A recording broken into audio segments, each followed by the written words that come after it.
আফসোসের বিষয়, দুনিয়ার কাজের জন্য আমরা শিডিউল তৈরি করি, কিন্তু যে আখিরাতে আজীবন থাকতে হবে সেই কাজের কোনো শিডিউল আমাদের কাছে নাই। কেন নাই বলি? এই যুবকগুলো দেখবেন ঘুমায় রাত 3টার সময় আর ওঠে সকাল 12টার সময়। What is the meaning of this type of life man?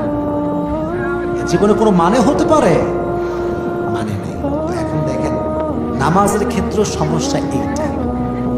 নামাজ যে আমাদের লাইফের একটা গুরুত্বপূর্ণ চ্যাপ্টার, গুরুত্বপূর্ণ একটা অংশ, এটা অনেকে বুঝেও বুঝতে চায় না। আর নামাজ ধরেও আবার কেন ছেড়ে দেয়, কারণটাকে বুঝতে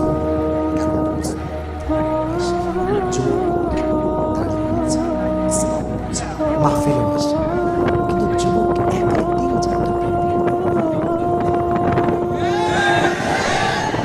আচ্ছা বলেন, আমি বলি, যেই যুবকটা রাত 3টা-4টা পর্যন্ত প্রেম করে, তার কি ফজরের নামাজ পড়ার কোনো সম্ভাবনা আছে? কেন নাই? শেষ যত আপনি রাতে ঘুমাবেন, আপনার ঘুমটা তত বেশি কাঁচা হবে। আর কাঁচা ঘুম হলে আপনি অ্যালরামনার বাসের বাড়ি মারেন, ঘুম ভাঙবে না।